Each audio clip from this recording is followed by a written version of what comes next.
Bueno, cordial saludo, estimados compañeros y tutora. Dando continuidad a la actividad acerca de la construcción del Padlet o el tablero digital, pues quiero empezar a trabajar directamente desde la pantalla y explicar un poco la construcción del tablero como tal y también explicar un poco también, digamos que mis pensamientos como estudiante de maestría en Ciencias de la Educación y Procesos Cognitivos. Partimos en la construcción del tablero digital, el cual pues gracias a la universidad en ocasiones anteriores con tutores anteriores también nos había motivado pues a la construcción de este tipo de herramientas tecnológicas y que posiblemente para algunas personas la puedan ver como herramientas de innovación. Sin embargo, yo sí quiero entrar un poco en el concepto de innovación en el ámbito educativo. Cuando hablamos de innovación educativa, pues tenemos que tener claridad de que siempre es un proceso intencional y planificado. Y en el caso de la innovación educativa parte de tres pilares. El primer pilar es el educativo, el cual tiene en cuenta todas las políticas y la cultura institucional. Obviamente lo que estamos hablando acá, estamos hablando de la innovación digamos que en la educación superior, pero esto también aplica para los tres niveles en el caso de Colombia. Entonces, teniendo en cuenta las políticas y la cultura institucional, entonces va enfocada a la innovación educativa. Digamos que el otro pilar es el pedagógico, el cual pues tiene en cuenta la organización como tal de su currículo, de todo lo que es el modelo organizacional y todo el modelo de relaciones y el organismo sistémico, todo lo que tiene que ver en tener en cuenta la universidad como tal, como Pensul.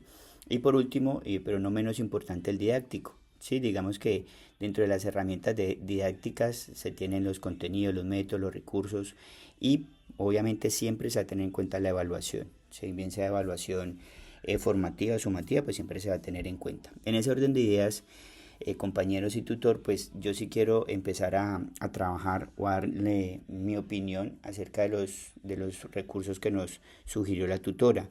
Me llamó muchísimo la atención de los videos que nos sugirieron, el de Kenia, ¿sí? Me pareció muy interesante la adopción y la adaptación de las TICs. Digamos que para mí es una innovación educativa tecnológica porque permite que a través de esas tablets digitales puedan los docentes en Kenia tener acceso a toda su estructura curricular, tener acceso a todos los pénsulos de trabajo con los estudiantes. Me parece que es una muy buen ejemplo de innovación educativa en tecnología, pero recordemos una cosa, la gente normalmente articula o relaciona la innovación con la tecnología y no siempre la innovación tiene que tener tecnología a la mano. Por ejemplo, estamos hablando bueno, tecnología en cuanto a informática, porque unas gafas es tecnología, un lapicero es tecnología, un asiento es tecnología, si hablamos del concepto del Ministerio de Educación Nacional, pero la gente normalmente articula el concepto de tecnología de innovación, perdón, con tecnología, digamos que en sistemas, en redes, en computadores. Me voy para el ejemplo de Ayampe en el Ecuador, donde se hizo un cambio de lo tradicional, de toda esa postura tradicional y se incluyeron unas prácticas nuevas dentro del currículo con los estudiantes. Se veía en el video que trabajaban carpintería, que trabajaban huerta, es decir, cambiaron el pénsul tradicional, el enfoque, el modelo tradicional e hicieron unos cambios que van de la mano con ese concepto de innovación, que cuando uno habla de innovación, repito, es un proceso intencional y planificado. Entonces, el colegio como tal o la escuela como tal realizó ese proceso. Y por último, me pareció importante el trabajo que se hizo con Gana, pues de los audiolibros, donde se revisaba puntualmente desde la parte de agricultura y de salud. Digamos que es una innovación tecnológica muy interesante. Pero sin lugar a dudas, el video que más me ha causado impacto es el de Fernando Valenzuela, perdón. El de Fernando Valenzuela me parece muy importante y además de los actores que tuvieron ahí presentes en esa charla magistral. Muy interesante la postura desde el 2023 digamos que todos fueron mexicanos, pero le acerta mucho a la educación latinoamericana.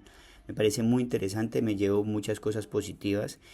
Por ejemplo, el tema de capital, el tema de pedagogía, digamos que juntar todo eso es difícil con la tecnología. Entonces él hablaba, el que es pedagogo no se la va bien con la tecnología ni el capitalista no la va muy bien con el uno y con el otro, pero donde se logra hacer esa convergencia de esos tres actores, digamos que los sistemas educativos cambiarían enormemente.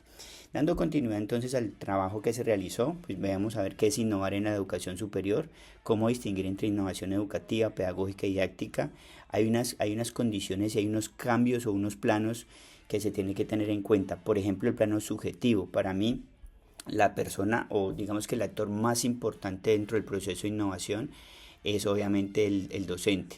Entonces tiene sus creencias, sus representaciones de quienes implementan la innovación. Y el objetivo son esas prácticas concretas, esas metas, esos contenidos, esas estrategias que se tienen que trabajar incluso con la evaluación. Esos tres alcances que nos llevan, pues digamos que desde lo educativo, desde lo pedagógico, desde lo didáctico, ya lo hemos hablado, y esas condiciones claves son identificar esa necesidad real y proyectar y organizar esos procesos.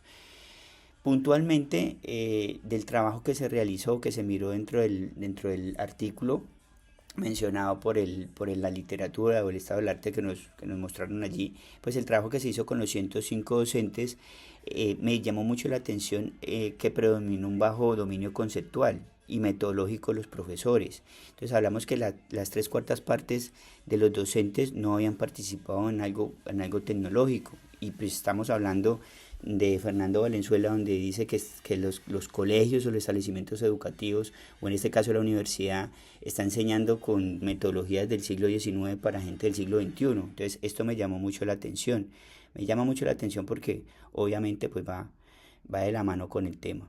Si hay conciencia en las necesidades, obviamente que sí hay la conciencia, pero no sé desde la parte motivacional de los docentes como tal, indiferentemente que sean universitarios o de la básica primaria, básica secundaria o media, vocacional, pues digamos que hay una carencia de unas competencias socioemocionales, de una motivación como tal. Entonces, esas falencias se ven reflejadas en esas necesidades de aprendizaje en el uso de las tecnologías, pero también hay unas barreras muy interesantes como la falta de comunicación, la falta de preparación. Hablamos aquí de referentes y líderes visibles. En el caso de Colombia pues tenemos los directivos docentes. Si un directivo docente no está de la mano de esta innovación educativa y se escuda bajo el único pretexto del dinero, pues entonces nunca vamos a poder avanzar en calidad educativa y en la aprehensión de nuevos aprendizajes.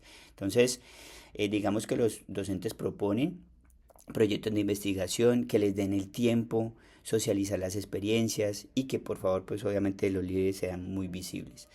Siguiendo ya para finalizar, pues llegamos a unas conclusiones. Digamos que la herramienta me permitió generar unas imágenes con inteligencia artificial, permite incluir audios, digamos que anteriormente no tenía estas funciones, que las había identificado yo, pero digamos que ahorita se pueden identificar y se pueden generar como una muy buena herramienta de aprendizaje. Entonces, dentro de esas conclusiones prácticas aterrizadas, vemos que sí o sí hay que construir una cultura de innovación. O sea, no porque sea el tema de este trabajo, sino porque si queremos avanzar, en el caso de Colombia, como una sociedad cultural que esté a la vanguardia de las nuevas tecnologías, de las inteligencias artificiales, de la ciencia de datos, sí tenemos que construir esa cultura de innovación. Ojo, sin pecar o sin perder de vista que innovación no es solamente tecnología informática, es decir, hay otros tipos de innovación. Converger esa cantidad de conceptos para avanzar en los aprendizajes. La formación docente situada, eso va mucho de la mano de mi trabajo.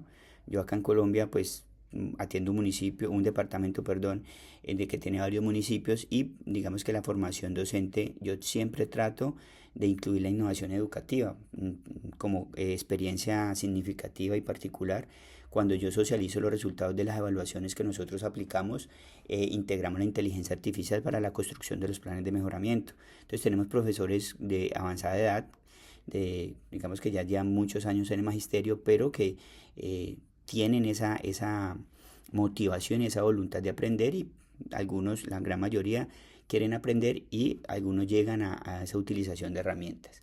Es necesario tener equipos y liderazgo visible. O sea, volvemos con el tema de los directivos docentes, dejarles un tiempo para que los profesores puedan planear, organizar, equivocarse. La equivocación hace parte del aprendizaje y yo hago mucho énfasis en eso. Profe, aquí en mis palabras es cacharrele, es decir, enfréntese a la tecnología, vívala, equivóquese porque es donde se va a aprender. Y la investigación, que es, digamos que parte de la innovación nace de un problema real, es decir, cómo yo puedo llegar a que estos muchachos me aprendan X o Y. Tenemos aquí dentro de los compañeros un compañero que incluso está dentro del mismo departamento. No tengo la oportunidad de conocerlo en persona, pero él trabaja con GeoGebra. He visto que en los foros él monta su proyecto y me parece muy interesante. Entonces él está utilizando una innovación educativa tecnológica para que sus muchachos lleguen a esa respuesta, a ese aprendizaje, a ese desarrollo. Entonces, pues digamos que con este corto video quiero finalizar. La idea es que aquí lo voy a incrustar dentro del video de disertación del tablero digital y pues esa es mi postura. Mi postura ya para finalizar es que desde mi trabajo hago un gran aporte para el tema de la innovación educativa en tecnología. Como editorial también hago un aporte desarrollando herramientas psicopedagógicas para que los docentes puedan tener, digamos que la información a la mano y puedan tomar decisiones. Fundamentalmente lo que nosotros hacemos como empresa privada es darle herramientas a los profesores para que ahorren tiempo y tomen decisiones, no solamente en la construcción de los planes de mejoramiento, sino en la adopción de nuevos currículos, en la adaptación, en el cambio, en la mejora. Entonces les agradezco mucho que me hayan prestado atención y espero pues que este trabajo sea de su agrado. Muchas gracias.